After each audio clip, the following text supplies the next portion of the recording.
y pocos de ustedes en el ensayo de ayer. Hoy vamos a hacer uno más, el último. ¿Okay? A los que fueron ayer, Andrés, ¿qué te pareció? Bastante interesante. ¿Qué aprendiste?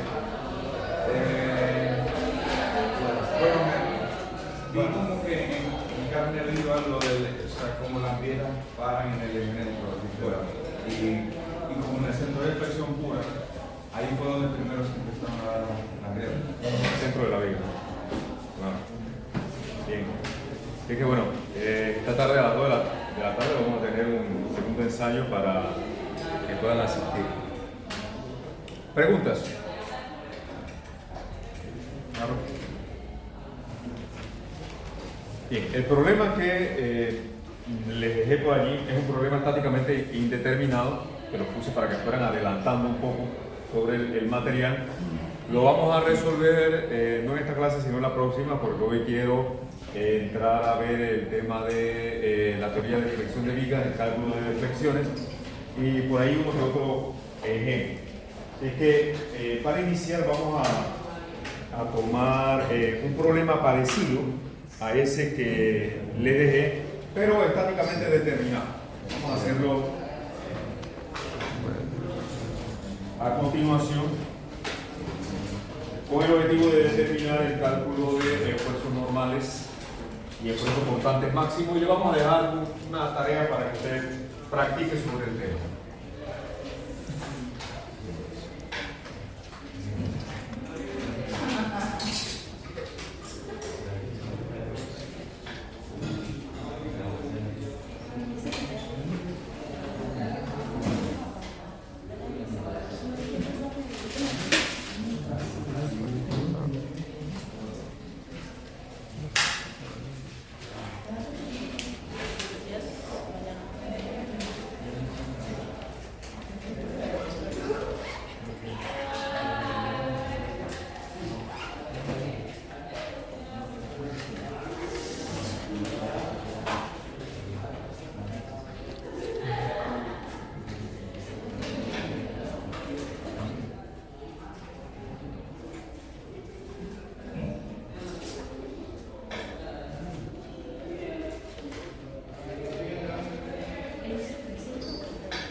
Ok.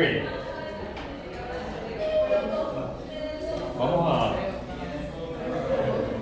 resolver este análisis estructural de un problema que tiene una viga simplemente apoyada con dos clavos, y a su vez el problema es parecido al que le negamos a ustedes. Sin embargo, este es estáticamente determinado porque aquí tenemos una articulación real.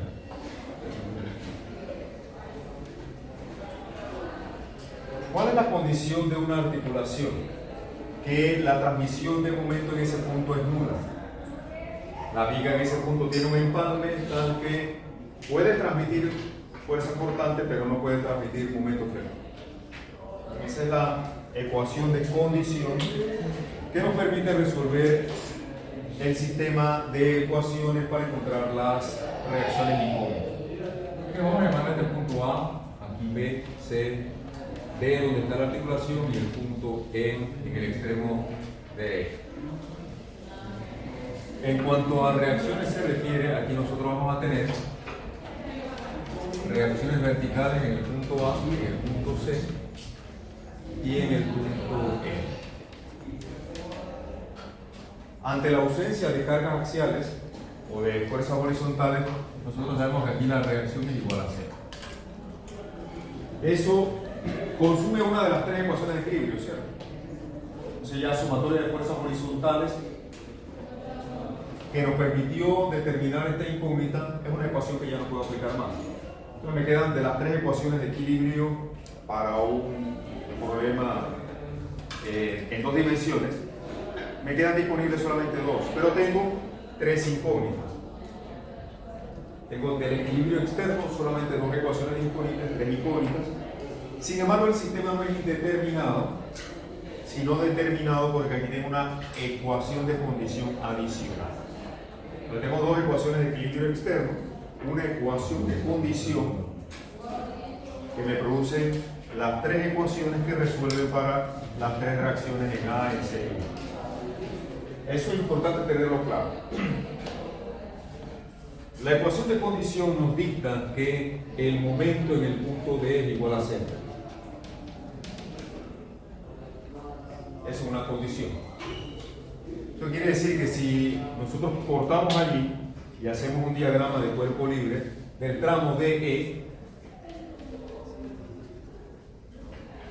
no importa si corto un milímetro antes o después del punto de aplicación, lo cierto es que igual si el momento aquí es igual a cero, donde hago el cálculo de esta reacción, encuentro que la reacción en el punto B también es igual a cero. Es evidente, ¿cierto? Entonces esa ecuación de condición me permite encontrar automáticamente esta reacción. Entonces ya de manera directa podemos calcular mediante equilibrio las demás reacciones.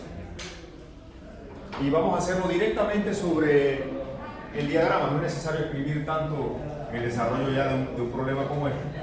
Esto quiere decir que si nosotros tomamos momento aquí en el punto A, vamos a encontrar la reacción en C. Y el cálculo sería 300 por su brazo, que es 4, más 200 por su brazo al punto A, que sería 8 y 3, 11. Y ese resultado debemos dividirlo entre este brazo, que es 8, ¿verdad?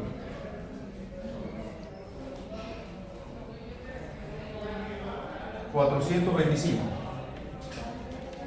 kilonewton la reacción en el punto C. Tengo 500 kilonewton descendiendo, 425 en ascenso, de manera que la reacción en A va a ser 75. Trata de hacer la menor cantidad de cálculos posible.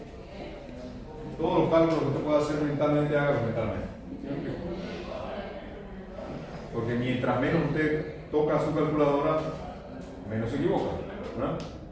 ¿No le pasa que usted vaya a apretar el 5 y aprieta el 6 y no se ha dado ni cuenta?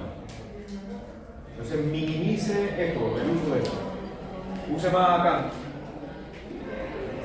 Pregunta de esto. Ya tengo reacciones, sin ir muy lejos. Entonces, para calcular los esfuerzos, nosotros necesitamos plantear nuestras ecuaciones. Los esfuerzos normales. Necesito esta relación M entre I y esfuerzos cortantes V entre I por B. Como ando buscando los máximos, voy a necesitar el máximo momento y el máximo cortante, porque el esfuerzo máximo se va a presentar en el punto del máximo momento y lo mismo va a ocurrir con el cortante. A su vez voy a necesitar hacer un análisis de la sección transversal para encontrar el momento de inercia que lo necesito en ambas fórmulas. La posición del eje neutro es fácil de determinar aquí porque aquí el eje neutro, dada la doble simetría de la viga, el eje neutro va a coincidir con el centroide de la sección. De manera que aquí hay 10 pulgadas y media, ¿verdad?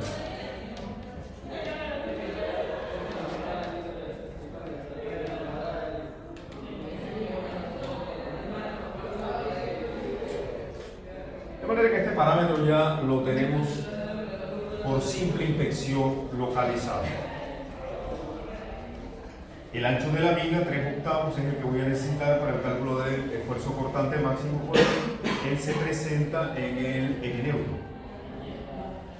Entonces aquí ya yo tengo este valor también por simple infección determinado.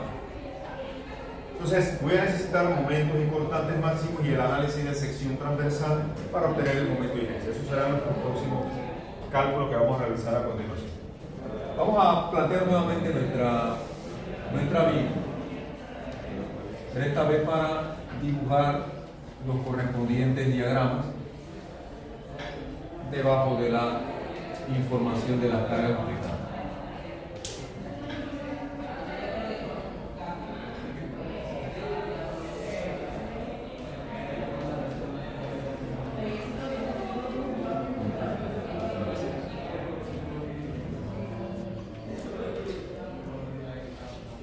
Vamos a llevar esto aquí abajo.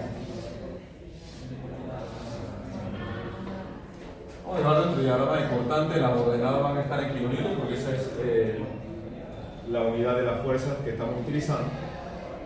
Y aquí tenemos 75 y 400 kilonewton, 425 kilonewton de reacciones aplicadas y en el punto S. Bien, dibujemos nuestro diagrama de cortante.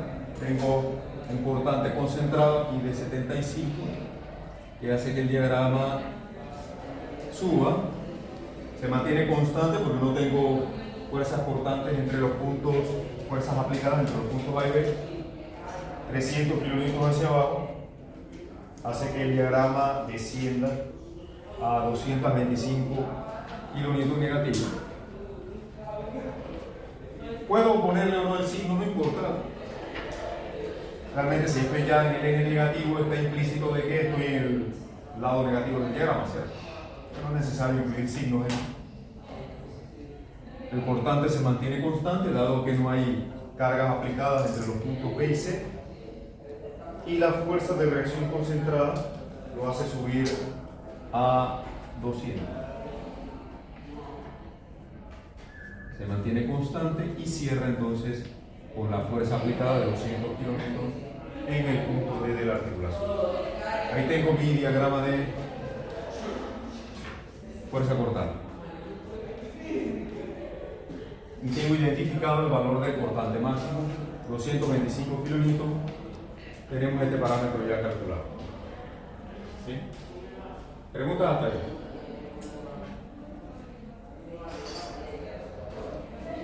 Hagamos lo propio con el momento.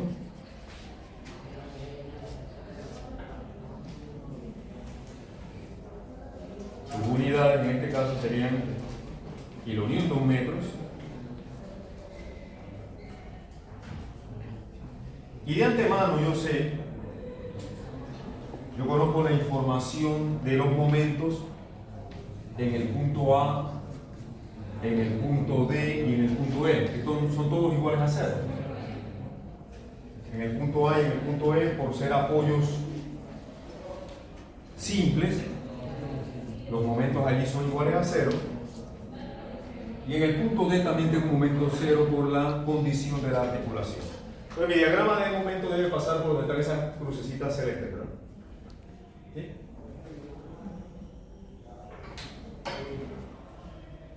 ¿Cuánto es el momento del punto C? Si usted dice 0, se ha equivocado. Porque el punto C, a diferencia del punto A y E, es un apoyo interno. Los apoyos internos reciben momentos. Grábeselo de una vez por todas. Cuando tengo una articulación, un apoyo de bisagra en un extremo, ahí sí el momento es 0. Pero un apoyo interno tiene momento. Bien. Luce igual al otro. Se dibuja idéntico, pero sí recibe momento. ¿Ven? Por favor, ya a estas alturas, eso no debería ser un problema en su vida. Va a tener otros, pero ese no. Ok. Supere ese. Bien, entonces sabemos que nuestro diagrama debe pasar por allí. Entonces, esquemáticamente veamos, yo tengo aquí cortante positivo, significa que voy a tener pendiente positiva en el diagrama de momento. El diagrama debe ascender de esta manera. Aquí tengo cortante negativo, eso significa que voy a tener una pendiente negativa y de magnitud más fuerte, es decir, que el ángulo de inclinación de la segunda pendiente debe ser mayor que el de la primera y debe notarse. Tener una cosa que es así.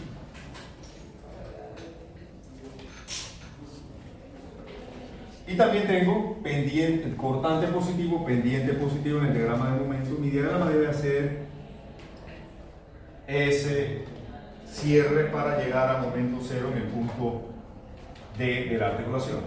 Los demás son valores. Y vamos a determinarlo. Yo puedo calcular esta área o simplemente por equilibrio. Aquí directamente puedo calcular ese momento en el punto B, que sería 75 por su brazo del cuadro. 300 kilonewton-metros.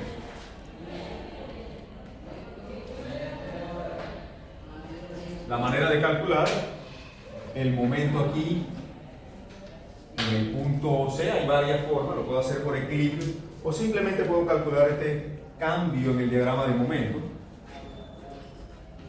que va a ser el área de ese rectángulo, 225 por 4, 900 negativo, ¿no? Porque el área es negativo. Estamos del lado del diagrama negativo. Eso hace que el diagrama pase de 300 menos 900 a un valor de 600 negativo. 600 negativo. Otra forma de verlo calculado era por equilibrio directo aquí, ¿no? 200 por 3 es 300, 600, ¿verdad? 200 por 3 es 600. Entonces es equilibrio directo, sin necesidad de hacer tantos cálculos. Entonces ya tengo mi diagrama de momento calculado. Y el diagrama de momento me da mucha información. Una de ellas, el valor del momento máximo. 600 kilonewton-metros, que es lo que voy a utilizar aquí. ¿Qué otra información provee el diagrama de momento? El sentido de la curvatura. Aquí vamos a tener curvatura positiva, momento positivo, carita feliz, recuerda eso. Momentos negativos, con cavidad hacia abajo. Aquí vamos a tener un punto de inflexión. ¿Cuál es la definición del punto de inflexión en geometría? ¿Qué es un punto de inflexión? Punto de inflexión es, cuando te escucha la gente, he llegado a un punto de inflexión en mi vida. ¿Qué está ocurriendo? Es un punto de cambio, pero ¿cambio de qué en este caso, geométricamente hablando? Un cambio de curvatura. Punto de inflexión es el punto en el cual se cambia de curvatura, en este caso positiva a negativa. Los puntos de inflexión son puntos de momento igual a cero. ¿Cuántos puntos de inflexión tiene esa viga? Puntos de inflexión son puntos de momento cero, de curvatura cero. ¿Cuántos puntos de inflexión tiene la viga? Vamos a contarlo. Aquí hay uno, ¿verdad? Aquí hay otro, aquí hay otro y aquí hay otro. ¿Cuántos puntos de inflexión tiene? Una pregunta capciosa en un examen puede ser: ¿cuántos puntos de inflexión tiene esa viga? Si usted dice uno, porque lo vio aquí, la respuesta está incompleta. Porque el diagrama de momento pasa por el eje horizontal del diagrama de momento en 4 puntos. La respuesta correcta es 4. Ahora usted dirá, eso no es tan relevante. O sea, eso no es tan relevante, pero es conocimiento que usted debe saber. Ese punto de inflexión yo lo puedo trasladar hacia arriba y dibujar esquemáticamente mi deformado. Todavía no estamos calculando deflexiones, pero vamos a hacerlo a continuación. Sé que es importante esta información. Por aquí va a tener un punto de inflexión y el diagrama inicia con curvatura positiva entre el punto A y el punto de inflexión, y a partir de ahí tengo curvatura negativa.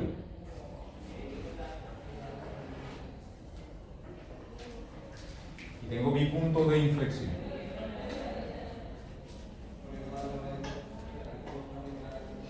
La viga es continua allí. No es que ocurre un quiebre, no ocurre nada de eso. La viga tiene la misma rotación a la izquierda y a la derecha del punto de inflexión. es continua. Lo que está ocurriendo allí es un cambio del sentido de la curvatura. ¿Qué ocurre donde está la articulación? A ver. ¿Qué ocurre entre los puntos D y E en el diagrama de momento? ¿Qué está ocurriendo?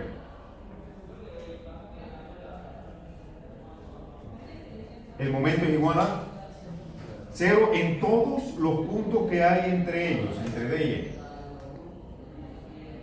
¿Verdad? ¿Eso qué implica? Si no hay momento, no hay esfuerzo, y si no hay esfuerzo, no hay deformaciones, ¿verdad? Pero usted dirá, oiga, pero la viga en ese tramo está rotando, ¿sí? Claro. Pero lo hace sin deflectarse. Por eso las definiciones geométricas que apuntamos el primer día son fundamentales. Rotaciones, pendientes, curvaturas, deflexiones, deformaciones, desplazamientos. Todos esos parámetros usted tiene que dominarlos y saber diferenciar. Aquí la viga tiene rotación, porque en el punto E hay rotación. Tiene desplazamiento, porque el punto D tiene un desplazamiento vertical y tiene una deflexión también. Pero la viga entre esos dos puntos no se está deformando, solamente está rotando y el tramo es recto. Ese tramo es recto.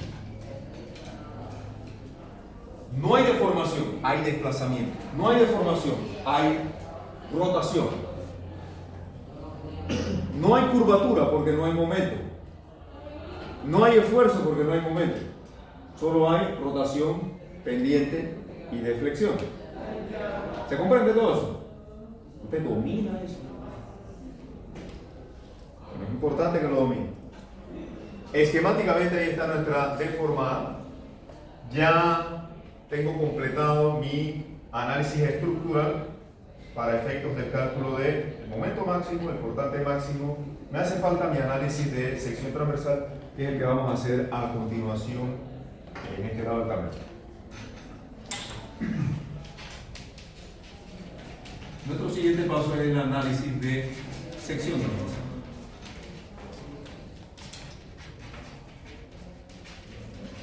Y ojo con algo.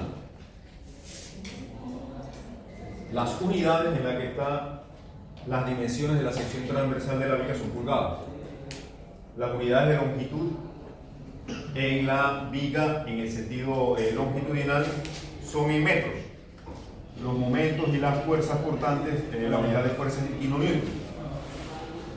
Entonces yo tengo que tener compatibilidad en las unidades. Voy a hacer mi análisis en pulgadas, todos mis cálculos en pulgadas, después lo transformo a metros para poder trabajar en esta forma. ¿Bien? En esta fórmula yo no puedo meter el momento de inercia en pulgadas a la 4 y el momento en kilonewton metros y el cortante en kilonewton va a tener un desastre de unidades, como lo presentan a veces en los exámenes. No haga eso, haga las cosas en orden consistentemente.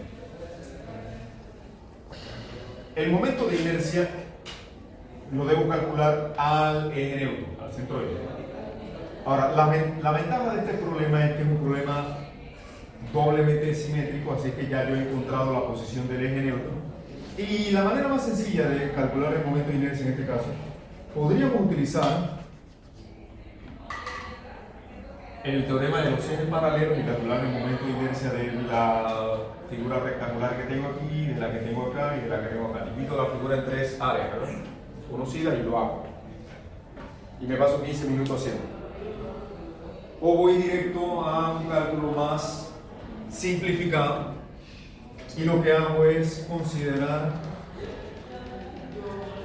la figura como dos rectángulos, un rectángulo exterior y un rectángulo interno, combinando esas dos figuras huecas que están ahí. Aprovechando la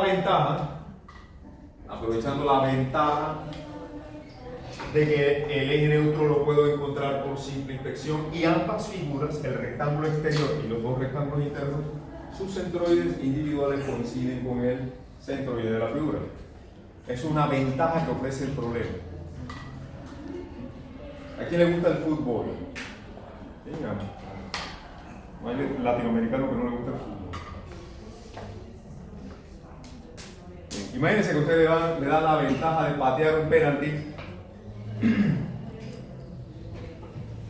y le vendan los ojos al portero para que usted vaya y cobre el penalti. Eso es una ventaja grande, ¿sí o no? Ahora usted puede decir, no tanto. Vamos a darle una mayor todavía. Vamos a quitar el portero de ahí. ¿Cuál es la probabilidad de anotar el penalti? Depende de quién lo patee, ¿verdad? ¿Existe la probabilidad de fallarlo? Uf, claro que sí. ¿Sí o no? ¿Verdad? ¿Pasa o no pasa? Que el portero se lanza hacia un lado y el otro botó el penalti y el otro sentido. ¿Sí o no? ¿Pasa o no? O sea que eso no es garantía tampoco, pero es una gran ventaja, ¿no? Usted aprovecha todas las ventajas que le ofrece un problema y todas las ventajas que le ofrece la vida. Eso está en... ¿Quién leyó El arte de la guerra? Hay un par por ahí. Okay. Ese libro se resume, y usted debiera leerlo, ¿no? Ese libro se resume en una sola frase. Aprovechar todas las ventajas que se le ofrecen. Usted no desaprovecha eso. Si usted agarra y dice, bueno, voy a dibujar 3 rectángulos aquí, voy a aplicar el teorema de los ejes paralelos, usted está desperdiciando una ventaja. Usted está desperdiciando una ventaja. Usted está buena en una partida de ajedrez y su oponente dejó colgada una torre o dejó colgada por ahí la reina y usted no la captura. Usted desaprovecha una ventaja enorme, ¿cierto? Y después viene el oponente y le gana a usted. ¿Por qué? Porque usted no vio que tenía un jaque mate en 2 jugadas. Es una ventaja desaprovechada. Aquí hay una ventaja, aproveche. Cuando se le ofrece una ventana en la vida, usted la aprovecha. Dice mi papá, al rival no hay que darle ni agua. Usted aprovecha las ventajas que existen. ¿Sí? Para eso están, ¿no? Ahora, usted encuentra una ventaja como esa y usted entra en sospecha de una vez que hay algo raro, que hay algo raro. Me dejó la reina ahí colgada, esa reina a lo mejor está envenenada, porque si me la pongo eso puede significar que después me mato. ¿Verdad? Usted tiene que saber discernir si es realmente una ventaja o una trampa. Y usted piensa automáticamente, yo no sé por qué, esto debe tener un truco. Este tipo es mañoso, no puede ser que él me está poniendo eso así tan sencillo. Aquí hay gato encerrado. Y no, hay una ventaja. Pero usted está acostumbrado a pensar mal. Y desaprovecha oportunidades. Ahí es donde entra el discernimiento. Saber diferenciar cuando hay una ventaja y cuando hay una trampa. ¿Ok? Jugaba con mi hijo anoche de 10 años en una partida. Y fue automáticamente a comerse un peón que le tenía yo puesto ahí. Digo, no te comas ese peón. ¿Por qué? Si está libre. Porque ese peón está envenenado. ¿Cómo así que está envenenado? Bueno, aquí no hay nada de veneno, ¿no? Esto es una ventaja clara y oportuna. Y usted lo puede hacer por varias metodologías y encontrar cuánto es el valor del momento de inercia. Pero aquí lo vamos a hacer en 2 pasos muy sencillos. Vamos a calcular el momento de inercia del rectángulo exterior, que tendría un ancho de 8 pulgadas y un peralte de 21 al cubo. Y vamos a restarle el hueco que hay aquí. Pero estos 2 rectángulos los puedo combinar en uno solo con un ancho de 8, aquí falta un dato, 8 pulgadas. 8 pulgadas menos 3 octavos. Tengo un doceavo del ancho, que sería la diferencia de 8 menos 3 octavos. Por esta altura, que sería ¿cuánto? Aquí ¿cuánto hay? 21 menos media y media pulgada hacen en total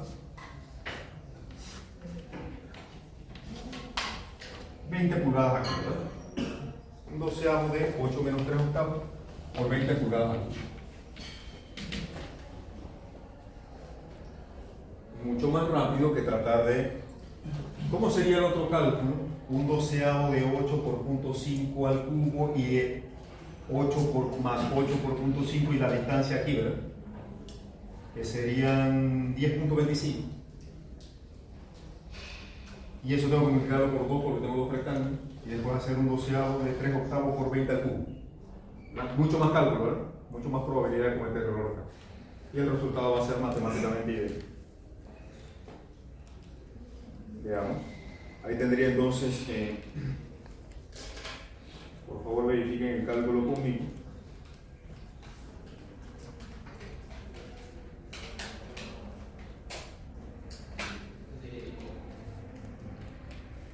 $1090.67.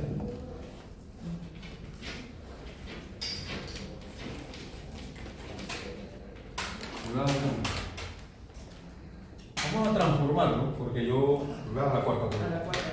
Sí, gracias. Pulgada a la cuarta. Vamos a transformarlo a metros a la cuarta, ya que estamos trabajando en el sistema internacional.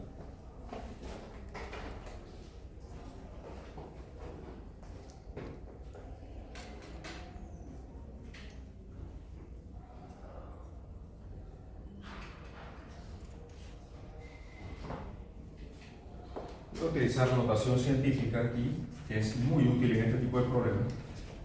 453.97 por 10 a la menos 6 metros a la cuarta.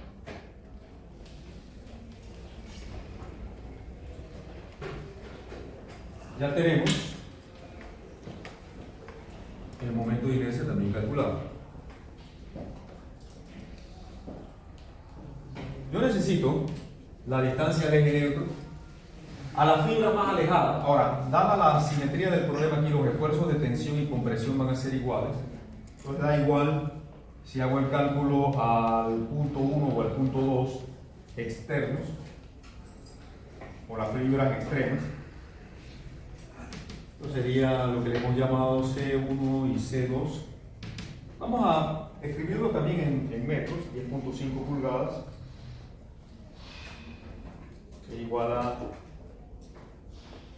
0.2667 metros. Y ese parámetro es el que vamos a utilizar aquí.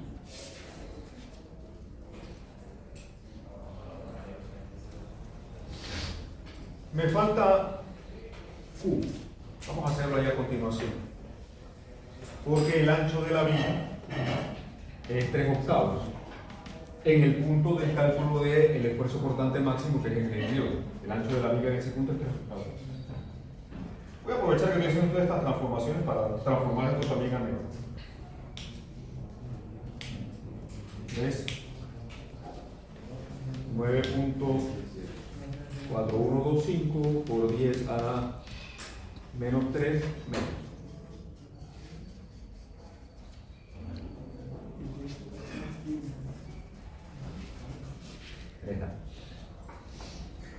Check. Me falta Q. Y para el primer momento de área voy a necesitar calcular el primer momento de área que se produce al punto donde el cortante es máximo, que es el eje neutro. Entonces, puedo trabajar con la figura por encima o por debajo del eje neutro, da igual. Igual por la simetría es lo mismo. Entonces, esto sí conviene dividirlo en dos rectángulos. El del ala y la porción del alma. Sabiendo que aquí tengo una distancia de ¿cuánto? De la mitad de 20, ¿verdad? O sea que aquí hay 10 pulgadas. ¿Sí? Vamos a hacer el cálculo de Q. En pulgadas al cubo y después lo transformamos a metro cúbico. Sería el área del ala, 8 por media pulgada. Y el brazo al eje neutro de la figura sería ¿cuánto? 10 más la mitad de 0.5. 10.25. Más el área del alma, que sería 3/8 por 10, ¿verdad? Y el brazo, que sería 5 por 10 por 5. Por favor, aquí trate de utilizar lo menos posible la calculadora. ¿Qué quiero decir con eso? Que usted no ponga en su calculadora 8 por 1 por 1 medio o por 0.5. No, esto es 4, ¿no? 4 por 10.25. Aquí esto es 50, es decir, agrupe lo que va y utiliza lo menos posible. Utilice más acá y menos acá, ¿ok? 4 por 10.25 más 30 octavos por 5 o 3 octavos por 50, como quieran.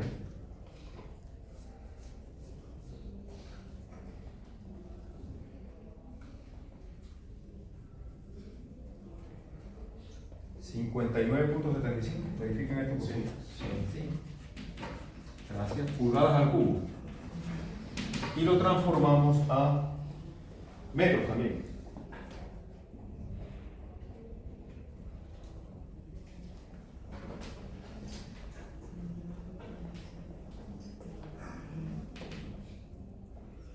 $979.13 por 10 a la menos 6 metros al cubo.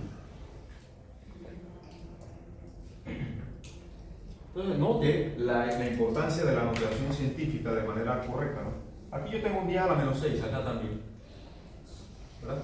Y ellos se van a cancelar y me simplifica enormemente mis cálculos. Ya tengo el primer momento de A. Lo que resta es aplicar esas dos formas. El esfuerzo máximo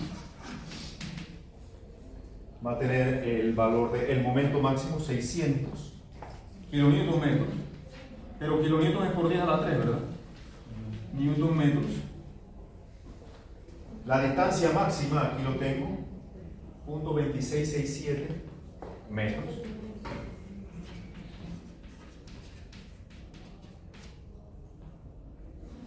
En el denominador tengo el momento de inercia, 453.97 por 10 a la menos 6 metros a la cuarta.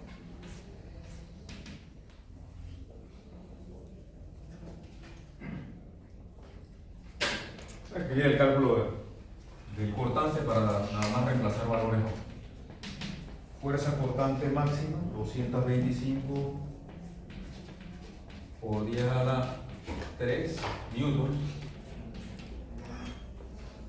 Q, 979.13 por 10 a la menos 6 metros cúbicos. Momento de inercia, 453.97 por 10 a la menos 6 metros a la cuarta. Y el ancho de la viga en ese punto, 9.4125 por 10 a la menos 3 metros. Note aquí lo que se está produciendo, ¿no? Fíjense, los cálculos después son directos porque este 10 a la menos 6 con este 10 a la menos 6 se cancelan. Y este 10 a la 3 con este 10 a la menos 3 del denominador le va a quedar 10 a la 6, que es mega. En realidad usted nada más tiene que trabajar con el 225, con el 979, con el 450, etc.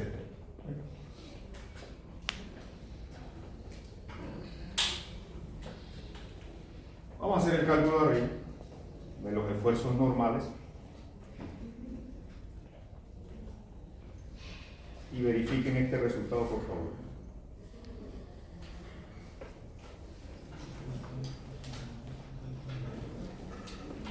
$352.49 megapascales. Recuerda que mega es 10 a la 6, ¿no? Y acá realmente no tengo que trabajar con ninguna de las los exponentes de base 10 porque los puedo agrupar en uno solo. Ya cancelé un par y esto lo puedo agrupar en el mega. Yo tengo 225 por 979.13 entre 453.97 y entre 9.4125. Si usted comienza a meter 10 a la 3, 10 a la 9, se demora más, se equivoca más, ¿verdad? Y le pasa, ¿verdad? Todos los días, pero hasta que decida hacerlo como es. Toma esa decisión. 51.56 megapascales, por favor revisen. Sí. Y eso concluye la solución del problema.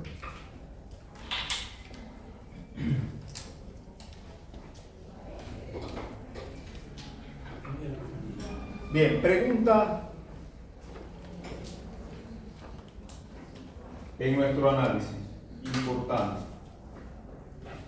El punto de momento máximo, de esfuerzos normales, máximo está ocurriendo en C, ¿verdad?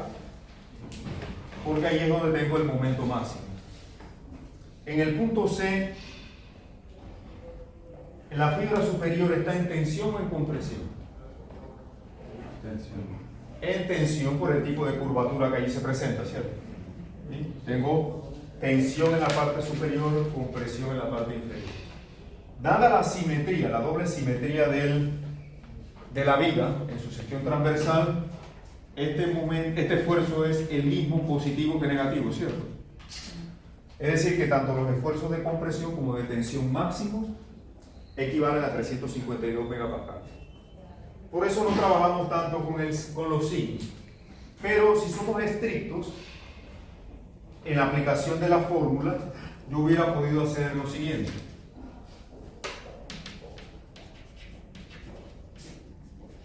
Veamos. Este momento realmente es negativo, ¿verdad? Él es negativo. Si estoy midiendo las distancias Y a la fibra superior, al punto 1, los 10.5 o 0.27 metros serían introducidos ¿con qué signo aquí? Positivo, ¿verdad? Positivo. Ahí estaríamos calculando los esfuerzos en este punto 1, ¿verdad? Bien. Y el momento de inercia es una cantidad siempre positiva. El resultado, ¿qué signo va a tener? Menos por menos más, por más, ¿verdad? Y ahí, obviamente, en ese punto hay tensión, como ustedes mismos me dijeron. Pero si voy a hacer el cálculo en el punto 2, utilizando la misma fórmula, ¿qué resultado debo obtener? El momento sigue siendo 600 unidades negativas, pero ahora Y está medido hacia abajo. Al punto 2 tendría signo negativo. Muy bien. El momento de inercia sigue siendo positivo, por lo tanto, en términos de unidades, aquí yo voy a tener un triple signo negativo que es resultado negativo. Entonces el punto 2 está en compresión. Porque aquí gráficamente yo sé que el sentido del momento es así, ¿verdad? ¿Cierto? Y estoy apuntando, recuerda que en la regla de la mano derecha los dedos apuntan a la zona en compresión. Y el pulgar hacia el sentido del momento, que en este caso es negativo. ¿Todo el mundo tiene claro?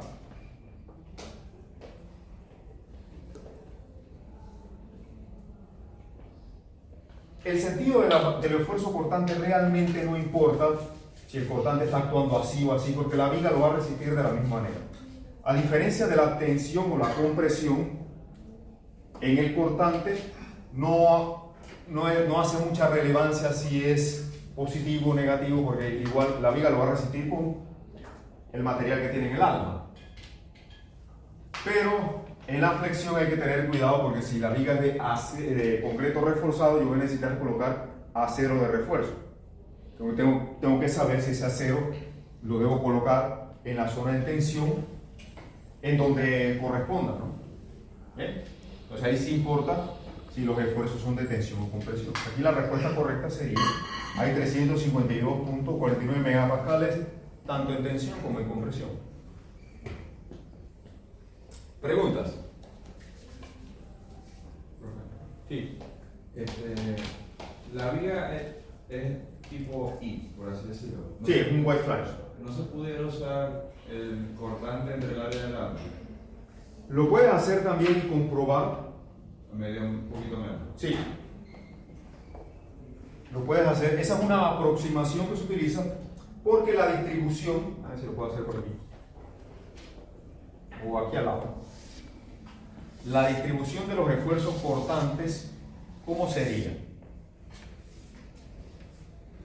La magnitud de los esfuerzos cortantes va a venir para 0 en los extremos, como ya sabemos, ¿verdad? Aquí viene el eje neutro. Entonces ella va a venir parabólica aquí y acá, ¿verdad? ¿Sí? En el punto donde el ala y el alma se conectan, hay un cambio en el ancho, ¿verdad? En ese punto pasamos de 8 pulgadas, 1 milímetro antes del alma, el ancho es 8 pulgadas. 1 milímetro dentro del alma ya es 3 octavos, ¿cierto? Pero como está en el denominador, Cuando entro en el alma se produce un salto aquí, ¿no? ¿Verdad? Se produce un salto ahí. Y lo mismo va a ocurrir acá. Y él sigue a partir de ahí siendo parabólico, pero el incremento que sufre poquito, ¿no? Aquí yo tengo mi esfuerzo cortante máximo.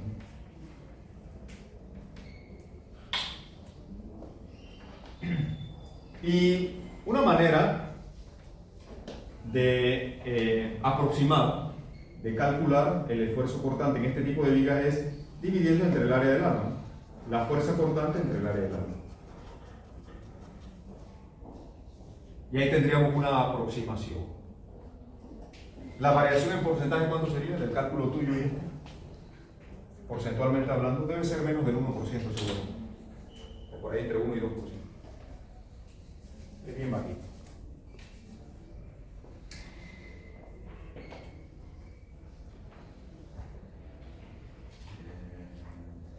Se me sacamos la 46.5, voy a ver.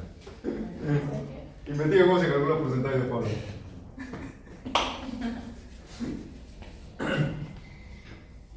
Bien. ¿Cuál fue el valor que te di? 46.5. 46.5. Yo creo que debe revisar eso otra vez. Bien. ¿Qué va a hacer usted? Porque les prometí que usted iba a hacer un cálculo adicional como tarea de esa que no recogemos, pero que es importante que usted la haga. Calcule.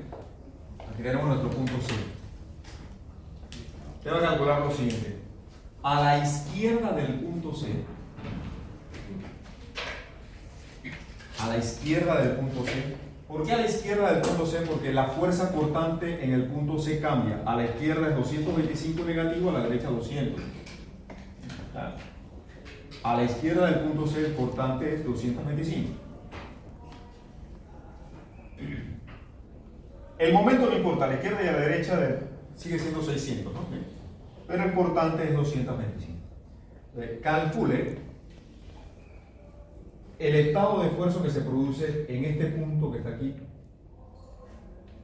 dentro del alma. Vamos a llamar a ese punto P. En el alma, o sea que en el alma el ancho es 3/8, ¿no?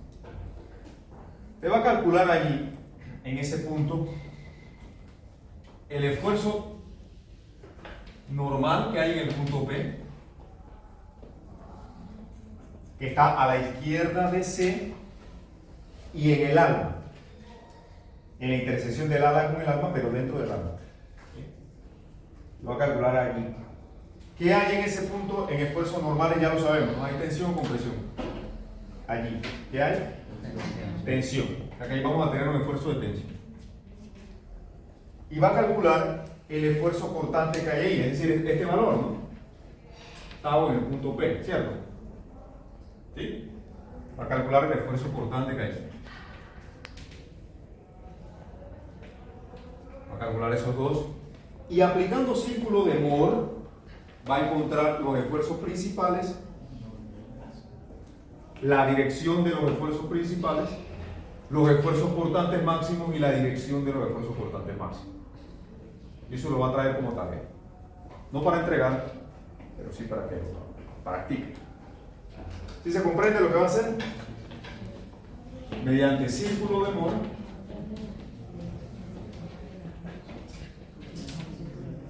se va a encontrar los esfuerzos principales,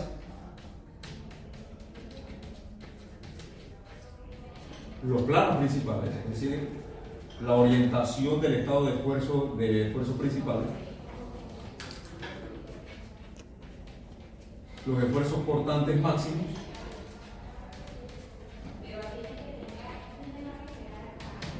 y la orientación de ellos.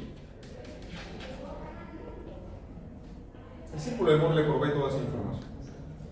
Y usted va a comparar ese resultado con estos esfuerzos de 352 y 51.5.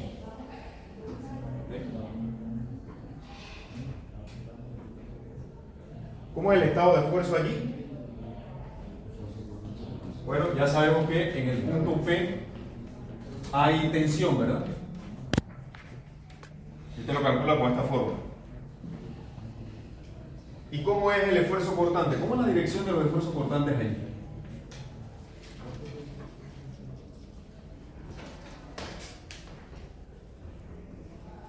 Aquí lo observa, ¿verdad? ¿Cómo es la orientación de las fuerzas cortantes, de los esfuerzos cortantes entre A y B? Este estado de esfuerzo usted lo puede dibujar siguiendo esta flecha, ¿verdad? ¿Cierto? Y aquí, ¿cómo sería que es negativo? Pues lo contrario, ¿no? ¿Lo ven? ¿Sí o no? No he debido rayárselo, pero ya lo hice. Entonces ahí tiene el estado de esfuerzo, la dirección. ¿Se comprende? Con esto usted puede dibujar su círculo de Moore y calcular todo lo que ahí dice. Y comparar con los resultados que hicimos acá. Hágalo. No lo voy a hacer yo, lo va a hacer usted. ¿Preguntas?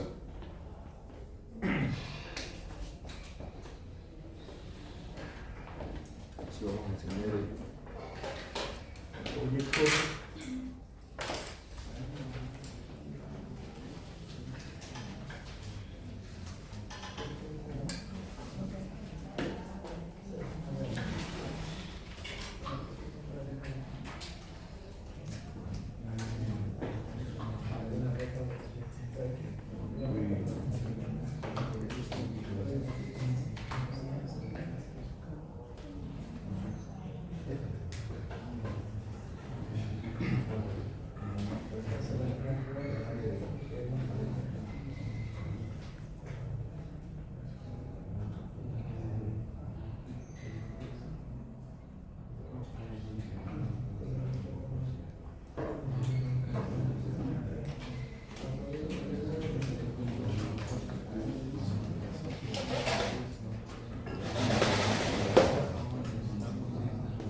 Vamos acá.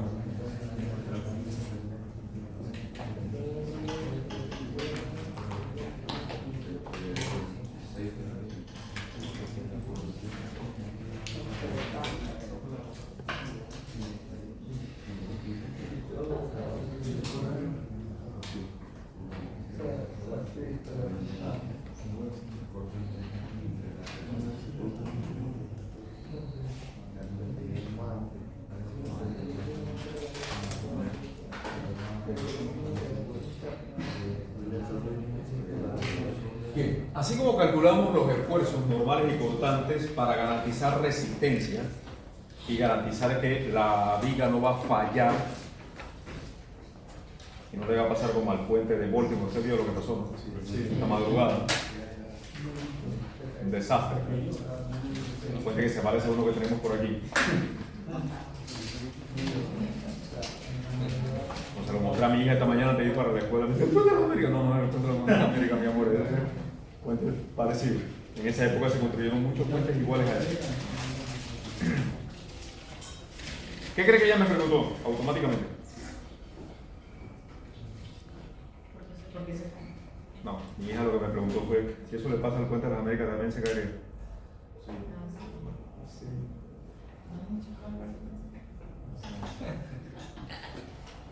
¿Qué cree que papá le respondió? Si ese barco de ese tamaño golpea una de las columnas del puente de las Américas, lo más probable es que le pase lo mismo. O al puente de las Américas le va a ir mejor que al de barco. No hay sentido para que le vaya mejor, ¿verdad? Son dos puentes muy similares, de la misma época aproximadamente. Entonces, por supuesto, y ella me hizo otra pregunta pues, automáticamente. ¿Qué cree que me preguntó? Qué bueno usted persona. Si había entendido. Sí. Ella me preguntó. Se ve nuevamente preguntó. Eso comienza a preocuparte a ti porque ya tú has avanzado en la carrera y te hemos hablado algo de eso.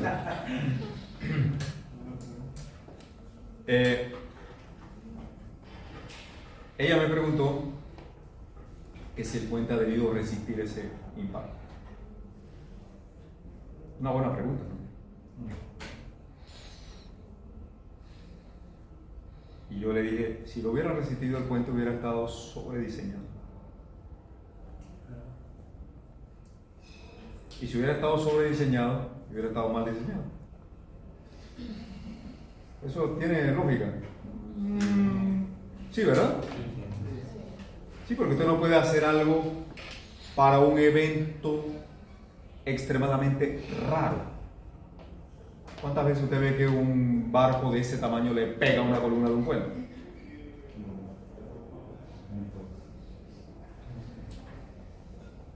Bueno, hace un mes en China pasó algo similar. Pero es bien raro, ¿no? O sea, un evento no se diseña para eventos extremadamente improbables. Nosotros diseñamos nuestros edificios para el máximo sismo posible. ¿Quién cree que eso es así?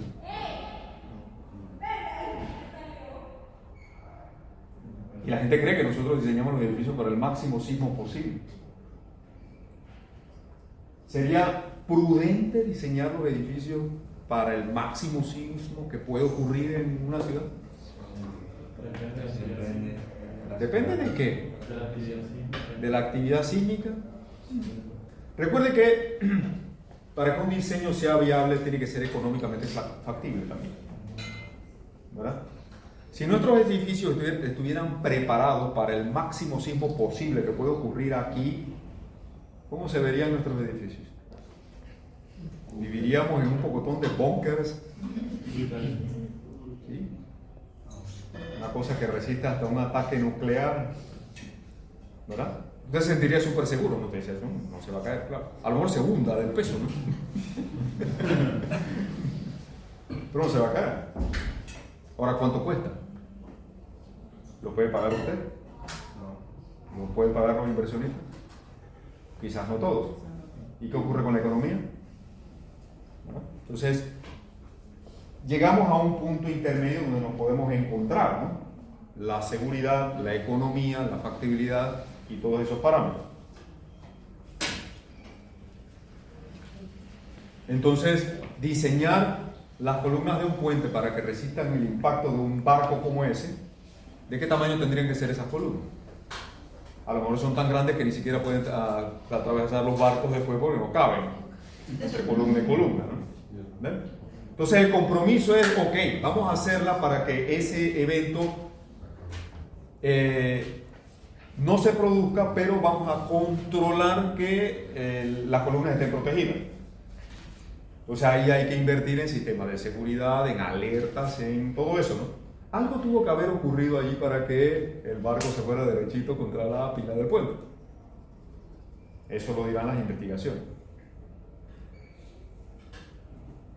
Yo tengo un amigo que es práctico del canal. Es de esos capitanes que cuando viene el barco entrando al canal, el capitán del barco tiene que cederle el puesto de mando al capitán de la ACP, del canal, para que atraviese el barco por el canal. ¿Por qué cree que se hace eso? Solo ellos conocen.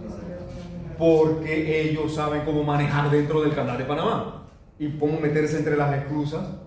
Imagínense que eso se lo dejaran al piloto que está acostumbrado a manejar aguas abiertas a mar, donde no hay obstáculos, no hay nada. Es un sistema de seguridad, ¿verdad? Los prácticos del canal manejan en los barcos en el canal todos los días, a distintas horas, de día, de noche, bajo lluvia, bajo sol, bajo todas las condiciones. ¿Y usted cuándo ha visto que un práctico nuestro estrella un barco contra una esclusa? Pero si dejan que lo hagan esos tipos que vienen de allá manejando desde China, un barco de esos, ¿qué puede ocurrir? Cuando vamos a pasar la esclusa, ¿verdad? ¿Sí o no? Entonces es un sistema de seguridad. Y aún así hay alertas por todos lados. Entonces me dice mi amigo esta mañana que yo conversaba con él cuando venía para acá, y oye, ¿qué habrá pasado por ahí? Me dice, no tienes idea de la cantidad de pilotos de barcos que manejan borrachos. ¿En serio? Dice, sí, no tiene idea. De verdad. Y yo pensé que eso nada pasaba con la gente cuando salía de la madrugada de la discoteca que se atrevía a agarrar un carro. Dice, no te imaginarás la cantidad de pilotos de barcos que manejan en estado de embriaguez y de otras sustancias ilícitas. ¿En serio? ¿Sí? Ahora no estoy diciendo que eso fue lo que pasó, pero hay que investigar, ¿no? ¿Usted vio la película de Denzel Washington del avión que lo aterrizó al revés de la vida real y todo? ¿La vieron, no? ¿Cómo iba el piloto? Hasta la guacha. No solo ebrio, sino que iba también cogido en cocaína.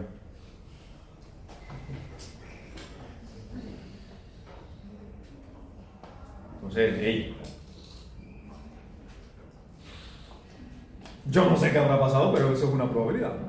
Entonces, eso lo dirán las investigaciones. Lo cierto es que se diseñan las estructuras con un compromiso entre la economía y la seguridad. Entonces, si algo puede pasar, entonces se colocan sistemas de alerta temprana para que se evite un colapso mayor, ¿no? Ahí fallaron muchas cosas, ¿no? Puede haber algún desperfecto del mismo barco, el mismo piloto quién sabe qué le pasó, en los sistemas de alerta de protección del barco, o sea, es decir, ahí se conjugaron muchas cosas que no funcionaron y se produjo el desastre. La responsabilidad probablemente no sea de una sola persona, sino de un grupo de personas, ¿no? Como muchas veces sucede en ese tipo de desastres. Lo cierto es que usted no quiere verse involucrado en nada de eso, por eso calcule bien estas cosas. Fíjense la importancia de la redundancia. Aquí no hay redundancia tampoco. En un puente, las pilas del puente son lo principal, porque si una de ellas falla, si falla uno de esos apoyos, hay colapso. ¿Bien? Hay colapso. Y eso fue lo que ocurrió aquí. Lastimosamente habían personas que vieron los vehículos que iban veían las luces de los vehículos que cayeron al mar. Ojalá Dios evite una desgracia peor, ¿no? Entonces, la seguridad es importante, la controlamos con el cálculo adecuado de los esfuerzos, pero también las deflexiones son importantes. Estar sobre una losa que vibre y usted sienta las vibraciones, eso no da sensación de seguridad, ¿verdad? ¿Usted alguna vez se ha quedado detenido arriba del puente de San Miguelito? Ese puente es de acero, usted se ha quedado detenido allí, ¿y qué siente? Usted puede sentir como el puente vibra, ¿no? ¿Sí? Eso no significa que se vaya a caer, pero da una sensación de inseguridad, ¿verdad? Usted está trabajando en un edificio alto en Chicago, donde sopla la brisa, está por allá arriba en el piso 90 y algo, usted puede sentir cómo el edificio se mece. Y está diseñado para que eso ocurra con esa flexibilidad, con ese grado de flexibilidad, porque si se diseña para que sea rígido se puede partir.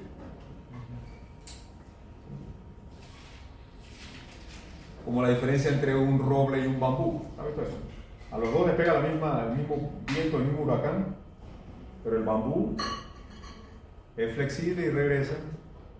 El roble puede quedar con las raíces afuera de la tierra, porque es más rígido, ¿no? Entonces, la flexibilidad es importante. Controlar las deflexiones es tan importante como el cálculo de esfuerzo, y eso es lo que vamos a ver a continuación. En la teoría de vigas, nosotros consideramos que la viga se deflecta produciendo un arco de circunferencia en el plano vertical, y a nivel infinitesimal sabemos que este arco de circunferencia es el producto del radio por el desplazamiento angular delta z, ¿no? Es decir, que ρ por dz es igual a ds, pero ds es aproximadamente igual a dx. Eso nos permite la simplificación de la teoría de deformaciones pequeñas. Entonces nosotros podemos escribir ρ por dz igual a ds, pero también igual a dx, porque son aproximadamente iguales.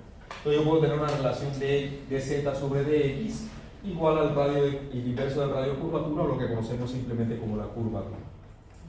Ya esta definición la hemos planteado otras veces. Y aquí nosotros sabemos, en este triángulo, que la pendiente, la tangente de ese ángulo z sería dv sobre dx, o dy sobre dx, como lo queramos llamar. Y en la teoría de deformaciones pequeñas, la tangente de un ángulo pequeño es aproximadamente igual al ángulo. Entonces eso nos permite llegar a la ecuación diferencial que tenemos aquí. Esta es la ecuación diferencial de la curva elástica, que nos permite calcular a partir del diagrama de momento, o a partir de las ecuaciones del momento, nos permite calcular las deflexiones o las deformaciones. Esta es la ley de Hooke en flexión, ¿verdad? Podemos utilizar Y o podemos utilizar V, realmente es indistinto. utilizo los dos. Se los presento ambos porque en la literatura los va a encontrar a veces con una notación o la otra. Recordemos que, a su vez, este parámetro se conoce como la curvatura, que es la derivada de la pendiente con respecto a x, y que también es la segunda derivada de y con respecto a y. Sabiendo que este parámetro z es la pendiente, ¿no?, de y sobre dx. O sea, al diferenciar, nuevamente se produce una segunda derivada.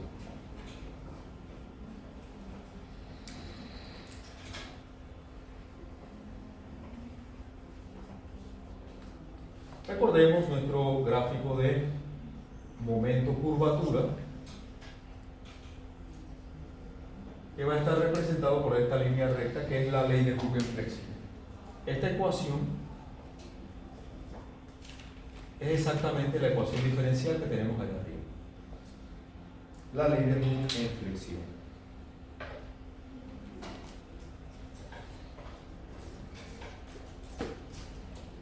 Ahora, yo puedo tomar este parámetro y diferenciar con respecto a x toda la expresión, ¿no?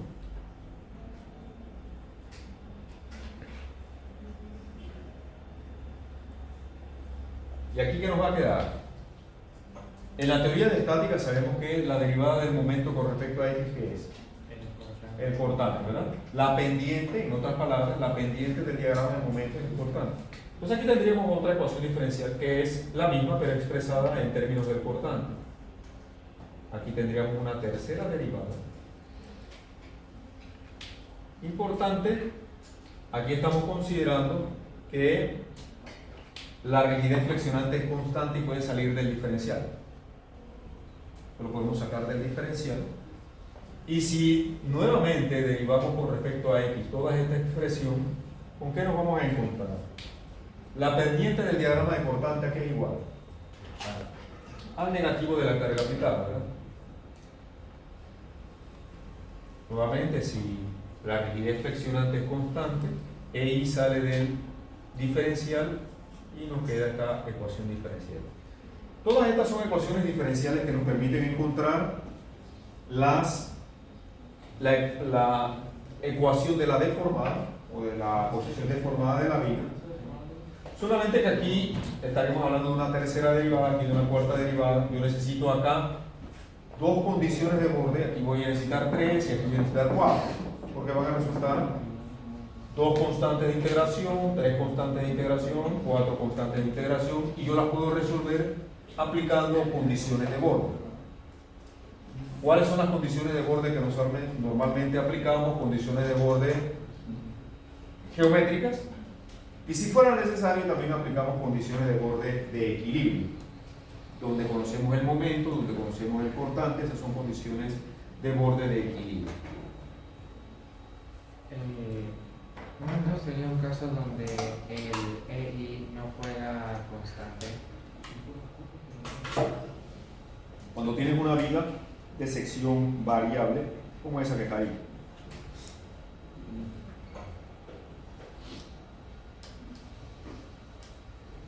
Muchas veces los cantos libres se hacen con una viga de sección variable, ¿cierto? Usted ha visto los cabezales de las vigas en el viaducto. No son prismáticos, ¿verdad?, sino que van con una sección variable similar a esto.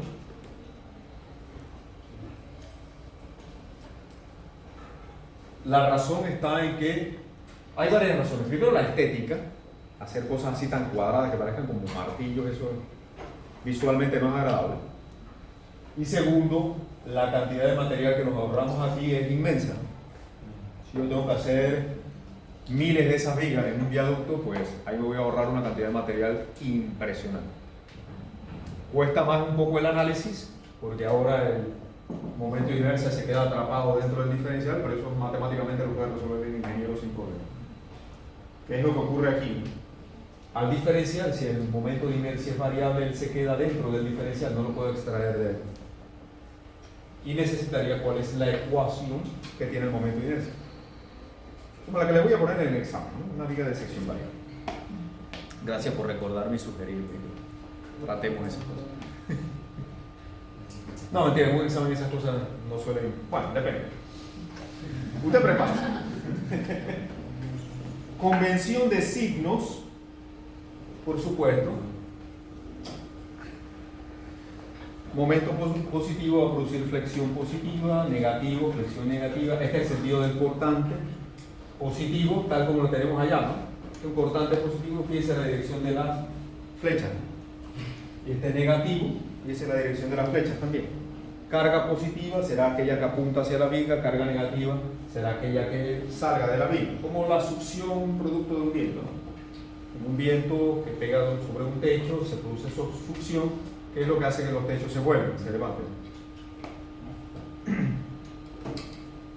Ok. Este método lo vamos a ver en la otra clase. Y en el tiempo que me queda creo que me da para resolver un ejemplo. Preguntas de esto.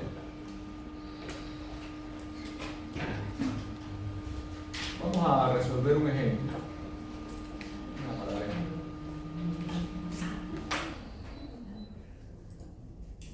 Y vamos a aplicar el método de el método de la doble integral para resolver un ejemplo de aplicación.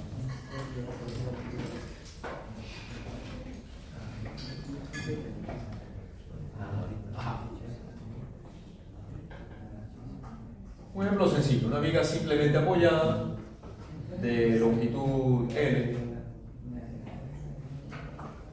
con...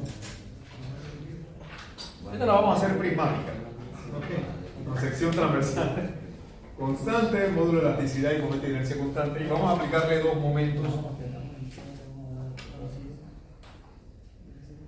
iguales y en el mismo sentido en ambos apoyos. Voy a llamarle a este punto A y este punto B. Ahora, quiero que ustedes en 10 segundos dibujen en su cuaderno la deformada esquemática de esa viga. De una vez. Ya tiene que estar dibujada.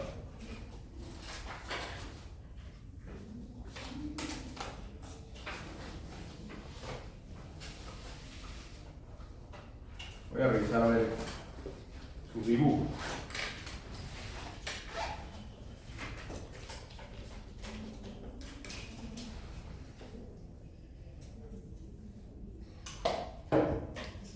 Vamos a pasar por ahí también. ¿Dónde está? No está. Acá, malo. Aquí, no está. A ver, vamos a seguir revisando. A ver. Malo. Aquí. Malo. ¿Por qué pones desplazamiento ahí? Malo. Malo. Malo. Ahí. No veo ni uno bueno. Ven acá.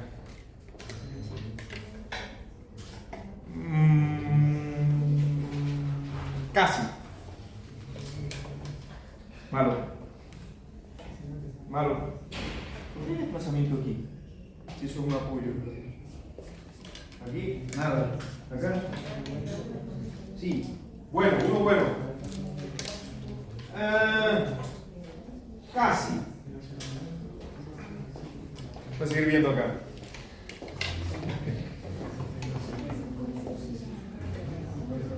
Bien. Casi. Casi. A ver. Bien. Vamos a ver por allá. Vamos a ver qué tenemos acá. Bien. Acá, nada. Acá, no veo. No. Casi, pero no. Casi, pero no. A ver. Nada. No. No. No. No. ¿Cuántos no he dicho? Nada. No lo resuelvo. De acá. Más reglas y más cosas. Algo. Aquí. Nada. Acá. Nada. algo. Ah, un par nada más. Dios mío.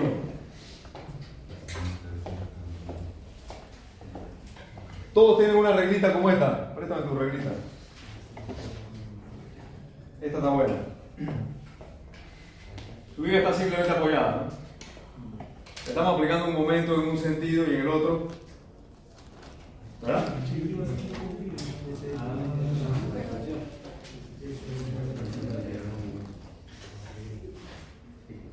¿Ok? Yo le aplico un momento así en el apoyo de la izquierda y el mismo momento así en el apoyo de la derecha, ¿verdad? Cuando lo aplico los dos juntos, ¿cómo hace la viga? ¿Verdad? Si pongo a mi hijo de 10 años, lo hace automáticamente. Y usted que tiene 20 y pico, bueno, lo que pasa es que a mí me han infectado el cerebro con matemáticas y yo no puedo visualizar nada. No, hey, esto es lo que estamos haciendo, ¿sí o no? Hágalo en su cuaderno, pues. La manera es sencilla. Este momento debe provocar ¿qué cosa? Una rotación. Un momento produce rotación. Una fuerza produce un desplazamiento. Así de sencillo, ¿verdad? Fuerza produce un desplazamiento, así como la fuerza en la articulación allá hace que el punto D descienda. ¿Sí? ¿Lo ven? Claro, si yo le aplico una carga ahí, eso desciende, ¿no? El momento produce una rotación. En el punto A entonces debe haber una rotación. ¿En qué sentido? En el mismo sentido del momento. Que el momento es horario, la rotación también debe ser horaria, ¿no? Entonces, para que usted me dibuja otra cosa ahí. En el punto B que estoy aplicando también un momento, ¿no? Y que debe producirse una rotación en el mismo sentido del momento. ¿Cómo debe ser esa rotación? Así, ¿verdad? ¿Verdad? Momento horario, rotación horaria también. ¿Cómo está la viga? Así. ¿Y cómo debe rotar horariamente? Pues de esta manera, ¿lo ve? Aquí lo mismo, ¿verdad? Pivote en el punto donde está el apoyo, porque ahí no debe haber desplazamiento, porque veo algunos de ustedes que dibujan desplazamiento en el punto B. Eso está apoyado ahí. La única manera que eso tenga desplazamiento ahí es que el barco le pegue y mueva el apoyo. Pero no es eso lo que estamos analizando. Es un problema de dinámica. Todo está allá con otro profesor. ¿Cómo uno esas dos tangentes con una curva elástica? Igual que la reglita que les mostré. Aquí tenemos la unión de las dos tangentes con la curva elástica. Y así es como se deforma su viga. ¿Lo ven? Apliquemos entonces la ecuación. Para aplicar la ecuación yo necesito encontrar reacciones. Viene su karma nuevamente. ¿Cómo son las reacciones en el punto A y en el punto B? A ver. Para obtener la reacción en A, ¿qué tengo que hacer? Tomar el momento en B, ¿verdad? ¿Y cuánto es el valor de la reacción en A entonces? ¿Y hacia dónde apunta? ¿Hacia arriba o hacia abajo? M entre L. M entre L dicen por allá. Malo. M más M entre L. Eso sí. O sea, 2M entre L. ¿Qué dirección? ¿Hacia arriba o hacia abajo? Hacia arriba, hacia abajo. Hacia abajo, hacia arriba, no se ponen de acuerdo. ¿Hacia dónde? Hacia arriba. Hacia arriba. Para que haga el mismo momento que el otro y cuando hay equilibrio. Hacia abajo. Uf. ¿Cómo llegaron aquí? Bueno. Bueno, estudiantes, muchos. Y esta suma de fuerzas verticales, obviamente ahora esto también es 2M entre L, pero apuntando hacia el par de fuerzas produce un momento antihorario que debe contrarrestar los momentos horarios aplicados, porque eso es estática. Si usted dice M entre L y pone la fuerza en la dirección, pues su problema está mal. Yo lo sé. No necesita ni pegarle el barco para que se caiga. Él solito se lo cae. ¿Verdad? Listo. Yo necesito la ecuación del momento. Bien. Vamos a tomar una sección aquí a una distancia X. Y ahí vamos a calcular nuestro momento M de X. Equilibrio nuevamente. El momento M de X va a ser igual, por lo tanto, ¿a qué? Hagamos equilibrio, ¿no? Va a ser igual a qué entonces. Al momento concentrado, ¿verdad? Y debo considerar el momento de la reacción, que va con signo contrario, ¿no? 2M entre L por X. Esa es mi ecuación del diagrama de momento. Si yo fuera a dibujar mi diagrama de momento aquí, él partiría con un valor M aquí y llegaría a un valor M acá, ¿verdad? Y se produce un punto de inflexión en el medio. Aquí hay el medio.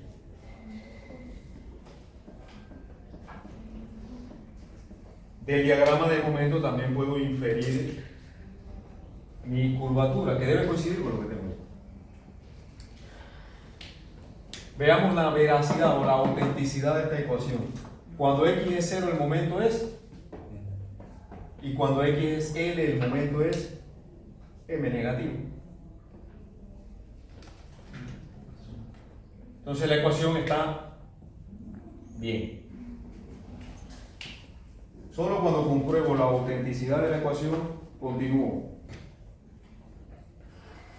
Ahora sí, voy a aplicar la ecuación diferencial M de X igual a la rigidez flexionante por la segunda derivada de la deflexión con respecto a X. Vamos a reemplazarlas, colocarlo así. Y aquí vamos a escribir entonces la ecuación del momento, M menos 2M entre L por E. Método de la doble integral. Vamos a integrar todo, porque esto es la ecuación de una línea recta, esto es fácilmente de resolución fácil por integración. Integramos una vez, se reduce el orden de la derivada, ahora pasa primero. La integral del momento es mx, y aquí que tendría 2m entre L por x cuadrado sobre 2, ¿verdad? Más una primera constante de integración. Se me van cancelando cosas. Integro nuevamente y aquí voy a tener la ecuación de la curva elástica, que es lo que ando buscando. El primer término quedaría x cuadrado sobre 2 menos m entre L por x cubo sobre 3 más c1 por x más c2. A su vez, esta es la ecuación de la pendiente. Condiciones de borde.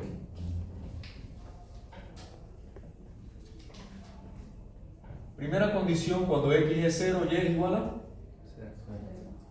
0. Por lo tanto, al reemplazar en la ecuación y es 0, 0, 0, 0, encuentro que C2 es igual a 0. Claro, no puedo tener término libre porque la curva elástica pasa por ese origen. Apliquemos la segunda condición de borde. Cuando x es L, y es igual a 0. Reemplazo nuevamente, ahora L en X.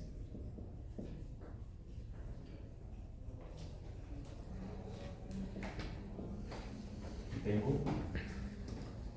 u sobre 3 más C1 por L. Puedo simplificar un poco de cosas, ¿no? Esto está de esta forma y puedo cancelar una de las L que aparecen en los tres términos. Cancelo aquí, cancelo aquí, cancelo aquí. Por lo tanto, C1 va a ser igual a 1/2 menos 1/3. Eso de tanto hacer, usted ya se lo sabe, ¿verdad? Es un sexto, ¿no? Esto lo he hecho 1.000.000 de veces. Cada vez que lo vas a tener que usar la calculadora. 1/2 menos 1/3 son un sexto, negativo, ¿no? Porque pasa por el otro lado. Menos m L entre 6.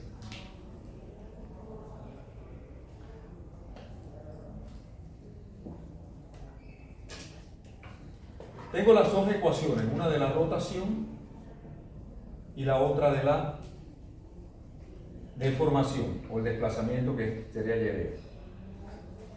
Voy a reescribirla ordenando los términos. Aquí tendría menos m entre L por x cuadrado más m por x más C1, que es ml entre 6. Y la ecuación de la curva elástica, voy a reordenar los términos de mayor a menos m entre L x cubo más mx cuadrado sobre 2 menos C1 por x.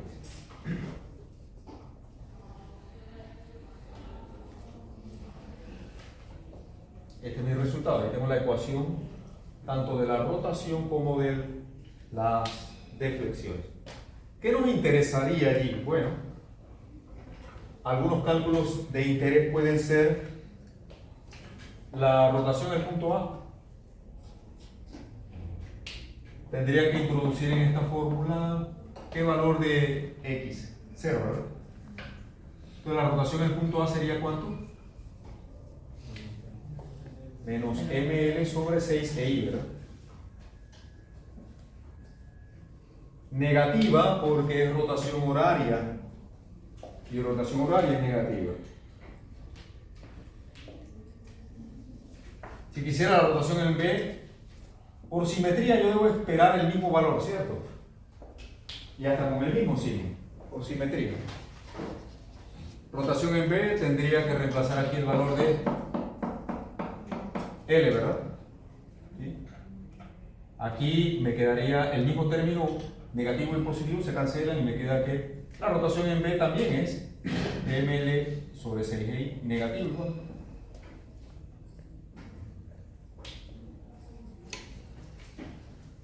¿Qué otra cosa nos interesa? ¿A quién le interesa el máximo? A mí me interesa el máximo.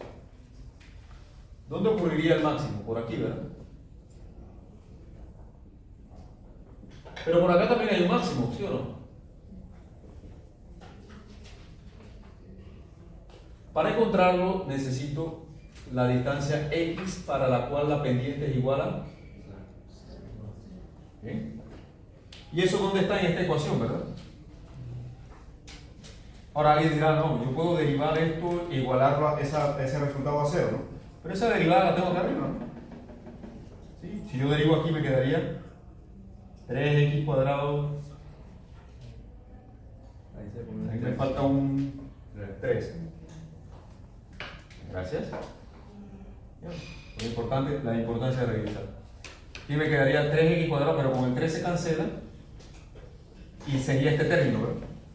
Aquí me quedaría 2mx sobre 2, con el 2 se cancela y me queda este término, y la derivada aquí es ml sobre c.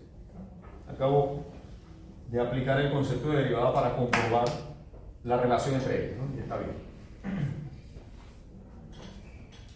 Bien, entonces para encontrar la deflexión máxima tengo que tomar esta ecuación e igualarla a 0, ¿no?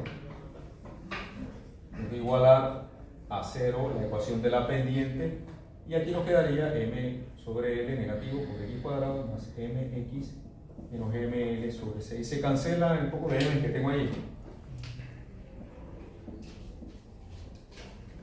Aparecen los tres términos. Entonces, si multiplico por menos l para que me quede un 1 aquí, tendría x cuadrado menos l por x más l cuadrado sobre 6. ¿Cuántas respuestas produce esa? Ahí tengo un trinomio de la forma x cuadrado más x más 0. Entonces, la xm va a tener dos valores, ¿no? Por supuesto va a tener dos valores, uno aquí y el otro acá. ¿Sí? Obviamente tiene que salir. Entonces sería este término entre 2 más o menos la raíz cuadrada de esto al cuadrado menos este término, ¿no? Vamos a tener dos valores de x en 1 y 2. uno con el radical negativo que va a producir este más pequeño y uno con el radical positivo que va a producir el término más grande. ¿Cuáles serían los valores?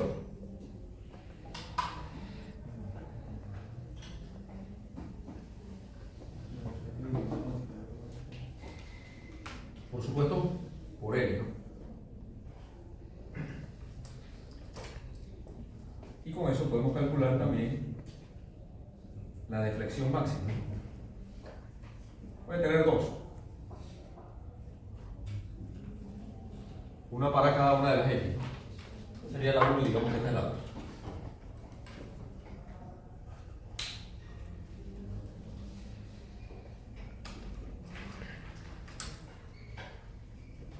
Voy a tener unidades de momento, longitud al cuadrado sobre X, igual que acá.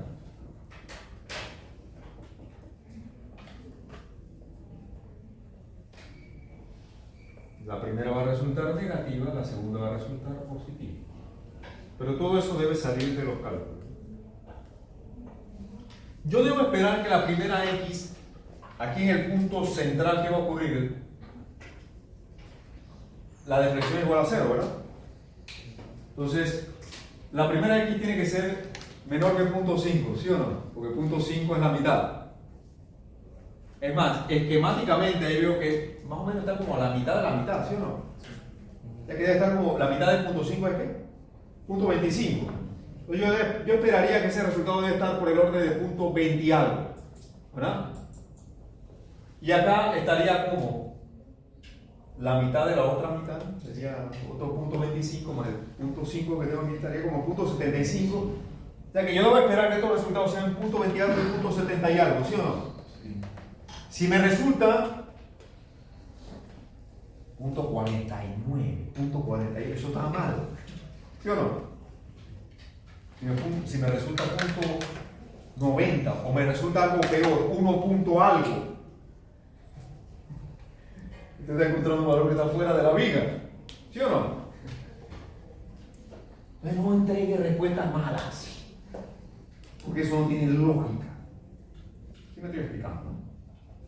Entonces, usted como ingeniero debe anticipar los resultados. No puede darme cerca de punto 5, no puede darme cerca de punto 75. Entonces, no puede darme cerca de 1. Punto 20 y algo, punto 75 y algo, punto el valor. Aquí. Punto 21. Ok. Punto 78. Deme en 4 decimales. Punto 21, ¿qué? 13. ¿Y el otro? 0,7886. Perfecto. A tener una precisión más. ¿Qué dijimos? Está por punto 20 y algo y por punto 70 y algo, ¿no? Gráficamente ahí lo veo, ¿no? No por magia, sino por matemática y por ingeniería. Y los valores aquí, ¿cuáles serían? Reemplazando esto aquí y este otro.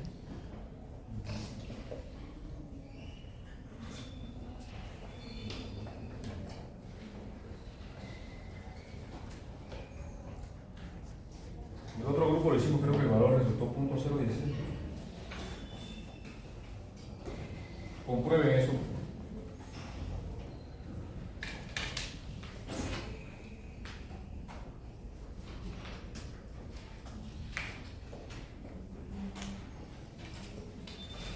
Si usted reemplaza aquí x igual a L medios, debe encontrar que la deflexión para x igual a L medios debe ser 0. Lo puede comprobar, ¿no? Y eso le permite revisar la autenticidad y veracidad de esa ecuación.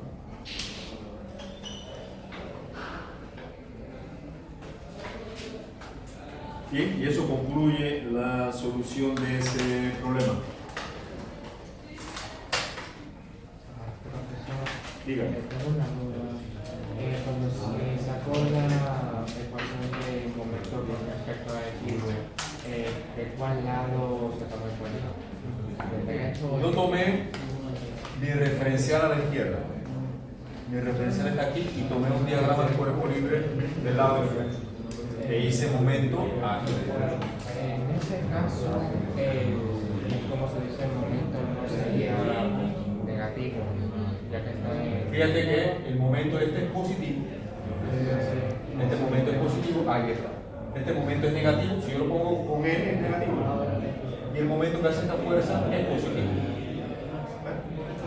Si lo escribo del mismo lado.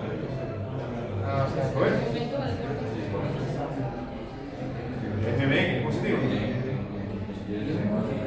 ¿Verdad? El momento de esta fuerza también es positivo, ¿no? Porque va en el mismo sentido, ¿no? ¿Lo ven? El momento de esta fuerza, 2ml por x, es positivo, ¿no? Y lo pongo de acá, es positivo, ¿no? ¿Verdad? Y este momento es negativo, ¿no? Ahí está, es negativo. Lo puesto acá es negativo. es como una sumatoria para hacer Eso es lo que hice, sumatoria del momento. Nada más que ya uno, hey, ya ustedes tienen que ser como yo.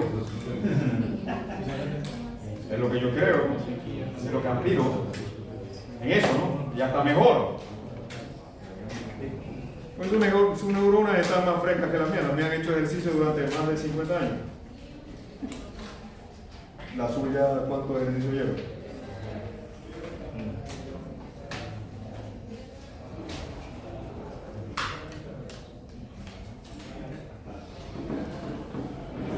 Ok, preguntas.